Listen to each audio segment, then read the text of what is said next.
நடன ஆசான் நடராஜன் அவர்களுக்கும் இசை பயிற்றுவித்த மதுரை வெங்கடேசன் டாக்டர் பாலமுரளி கிருஷ்ணா அவர்களுக்கும் நன்றி சொல்ல கடமைப்பட்டிருக்கிறேன். இங்கே வருவதற்கான பல அருகதைகளை லக்ஷ்மண் அவர்கள் சொன்னார்கள். அதை விட பெரிய அருகதை இவர்கள் பாதம் தொட்டு வணங்கி பயின்றவன் என்பது மட்டுமே இதை அவை அடக்கம் கருதி கூறிவிட்டதாக நீங்கள் தவறாக எண்ண வேண்டாம். இது நிஜம், நான் உணரும் நிஜம். போட்டு செங்கோல் போட்டு ஒரு டெமோக்ராட்டிக் கண்ட்ரியில் ஒரு சின்ன ராஜாவை உருவாக்க முயற்சி பண்ணாங்க. அதெல்லாம் கூடாது. இதெல்லாம் எனக்கு அதுவும் முக்கியமாக இங்கே ஒரு மகாராஜா உட்கார்ந்து இருக்கும்போது இன்னொரு மகாராஜா இருக்கிறார்.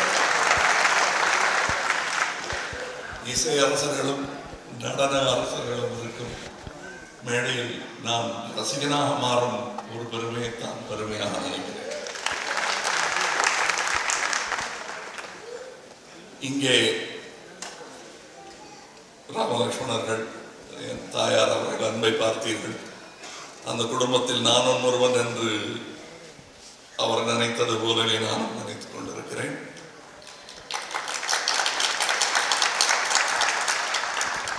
இவர்கள் ஸ்ருதிக்கும் என் ஸ்ருதிக்கும் அதிக வயசு வித்தியாசம் கிடையாது. கிட்டத்தட்ட அதே நான் பெயர் வைக்கும் போதுதான் இவர்களும் பெயர் வைத்தார்கள் என்று நினைக்கிறேன். இரண்டு ஸ்ருதிகளுமே நன்றாக வளர்ந்து வெற்றி பெற்றுக் கொண்டிருக்கிறார்கள். உங்களின் வாழ்த்துக்கள். இது எங்கள் புராணம். இவர்கள் செய்த சாதனை என்னவென்றால் 9 ஆண்டுகளாக பல பெரியவர்கள் செய்ய நினைத்து செய்ய முடியாமல் போன ஒரு விஷயத்தை மாபெரும் கலை ஒன்றை மக்களுக்கு சென்றடையும் ஒரு சேவையாக செய்து கொண்டிருக்கிறார்கள். சேவையை மட்டும் செய்தால் அது ஃப்ரீயாக கொடுத்த எதையுமே மதிக்க மாட்டாங்க. அதை வெற்றிகரமான வர்த்தகமாக மாற்றினால் அல்லாது அது மக்களை சென்றடையாது. அதை செய்து வருகிறார்கள். இந்த நான் கேள்விப்பட்ட புள்ளி விவரம் இது உலகத்திலேயே நடக்கும் இசை விழாக்களில் மிகப்பெரிய பிரம்மாண்டமான விழா டிசம்பர் மாதம் சென்னையில் நடக்கும் விழா தான். அது உண்மையா, அந்த புள்ளி விவரம் உண்மையா இல்லையா என்னும் சந்தேகத்திற்கு இடமின்றி அதற்கு வலு சேர்த்துக் கொண்டிருக்கிறது சென்னையில் திருவிழா. உலக கலைஞர்களை கண்டு வியக்க வேண்டும். உலக கலைகளை நாம் புரிந்து கொள்ள வேண்டும். கிணற்று தவளைகளாக நாம் இருந்துவிடக்கூடாது என்பதுதான் பல பெரியவர்களின் ஆசை.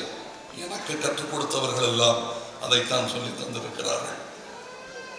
அந்த வழியில் சென்னைக்கு உலகத்திற்கு நல்லிசையை கொண்டு சென்று சேர்க்கும் இந்த சகோதரர்களுக்கு இசையின் சார்பாக, கலையின் சார்பாக, ரசிகனாக நன்றி சொல்ல கடமைப்பட்டிருக்கிறேன்.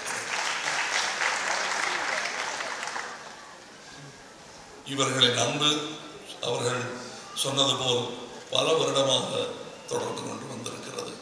2 விஷயங்கள் இவர்கள் ஃபங்க்ஷனுக்கு நான் அடிக்கடி போறதுக்கு காரணம் இவர்கள் திறமையும் இவர்கள் என்பால் வைத்திருக்கும் அன்பும்.